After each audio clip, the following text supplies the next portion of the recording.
ओम गणपते नमः। श्रीमद्भगवद्गीता अथ चतुर्थोऽध्याय। श्रीभगवानुवाच इमं विवस्वते योगं प्रोक्तवानहं व्यं विवस्वान्मनवे प्राह मुनिरिक्ष्वाकवे अब्रवीत्। श्री भगवान बोले, मैंने इस अविनाशी योग को सूर्य से कहा था। सूर्य ने अपने पुत्र वैवस्वत मनु से कहा और मनु ने अपने पुत्र राजा इक्ष्वाकु से कहा। एवं परंपरा प्राप्त मिमं राजर्षयो विदुः स काले नेह महता योगो नष्ट परंतप। हे परंतप अर्जुन, इस प्रकार परंपरा से प्राप्त हुए इस योग को राजर्षियों ने जाना, किंतु उसके बाद यह योग बहुत काल से इस पृथ्वी लोक में लुप्त प्राय हो गया। स एवायं मया ते अद्य योगः प्रोक्तः पुरातनः भक्तो असि में सखा चेती रहस्यम ह्रोत दुत्तमम।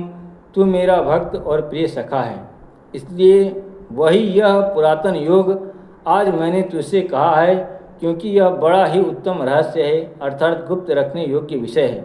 अर्जुनवाद अपरम भवतो जन्म परम जन्म विवस्वतः कथमेत द्विजानियाम त्वमादो प्रोक्तवानिति।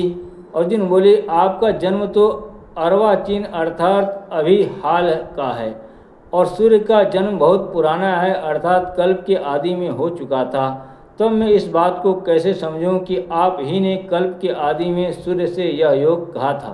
श्री भगवानुवाच बहुनि में व्यतीतानि जन्मानि तव चार्जुन तान्यहं वेद कर्माणि न त्वं वेत्थ परंतप। श्री भगवान बोले, हे परंतप अर्जुन, मेरे और तेरे बहुत से जन्म हो चुके हैं, उन सबको तू नहीं जानता, किंतु मैं जानता हूँ। अजो अपि सन्न व्ययात्मा भूता नामीश्वरो अपि सन प्रकृतिम स्वामधिष्ठाय संभवाम्यात्म माया। मैं अजन्मा और अविनाशी स्वरूप होते हुए भी तथा समस्त प्राणियों का ईश्वर होते हुए भी अपनी प्रकृति को अधीन करके अपनी योग माया से प्रकट होता हूँ। यदा यदा ही धर्मस्य ग्लानिर्भवति भारत अभ्युत्थानं धर्मस्य तदात्मानं सृजाम्यहम्। हे भारत, जब जब धर्म की हानि और अधर्म की वृद्धि होती है, तब तब ही मैं अपने रूप को रचता हूँ, अर्थात साकार रूप से लोकों के सम्मुख प्रकट होता हूँ।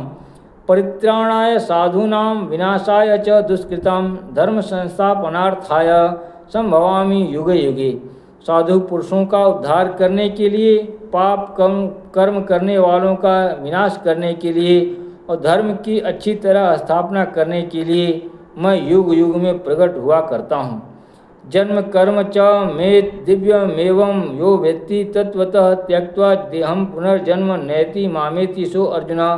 हे अर्जुन, मेरे जन्म और कर्म दिव्य अर्थात निर्मल और अलौकिक हैं। इस प्रकार जो मनुष्य तत्व से जान लेता है, वह शरीर को त्याग कर फिर जन्म को प्राप्त नहीं होता, किंतु मुझे ही प्राप्त होता है।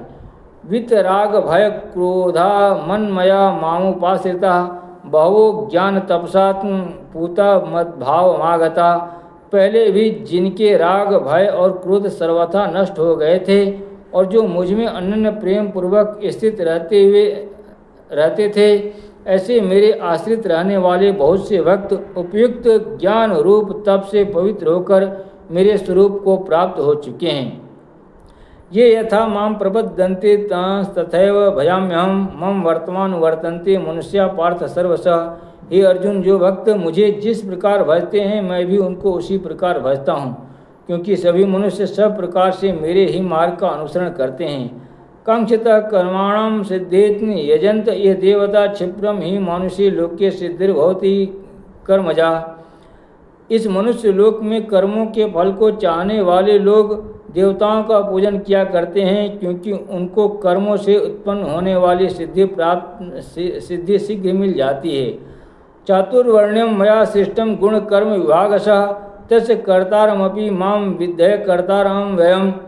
ब्राह्मण क्षत्रिय वैश्य और शूद्र, इन 4 वर्णों का समूह गुण और कर्मों के विभाग पूर्वक मेरे द्वारा रचा गया है।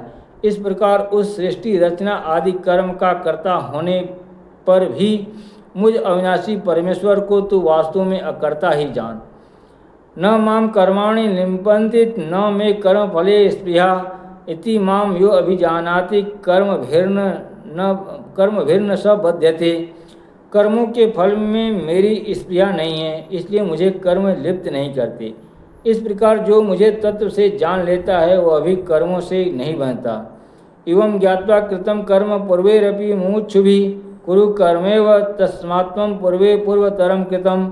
पूर्व काल में मुमुक्षुओं ने भी इस प्रकार जानकर ही कर्म किए हैं, इसलिए तू भी पूर्वजों द्वारा सदा से किए जाने वाले कर्मों को ही कर। किम कर्मेति कवयो अप्यत्र मोहिता तत्ते कर्म प्रवक्ष्यामि यज् ज्ञात्वा मोक्षसे अशुभात्। कर्म क्या है और अकर्म क्या है, इस प्रकार इसका निर्णय करने में बुद्धिमान पुरुष भी मोहित हो जाते हैं। इसलिए यह कर्म तत्व मैं तुझे भली भांति समझाकर कहूँगा, जिसे जानकर तू अशुभ से अर्थात कर्म बंधन से मुक्त हो जाएगा। कर्मणो हरापि बोद्धव्यम च विकर्मणः अकर्मणस्य बोद्धव्यम गहना कर्मणो गति। कर्म का स्वरूप भी जानना चाहिए और अकर्म का स्वरूप भी जानना चाहिए तथा विकर्म का स्वरूप भी जानना चाहिए, क्योंकि कर्म की गति गहन है। कर्मण्य कर्म यह पश्चेद कर्मणि च कर्म यह स बुद्धिमान मनुष्येषु स युक्त कृत्स्न कर्म कृत। जो मनुष्य कर्म में अकर्म देखता है और जो अकर्म में कर्म देखता है वह मनुष्यों में बुद्धिमान और वह योगी समस्त कर्मों को करने वाला है। यस्य सर्वे समारंभा काम संकल्प वर्जिता ज्ञानाग्नि दग्ध कर्माणम तमाहु पंडितम बुधा।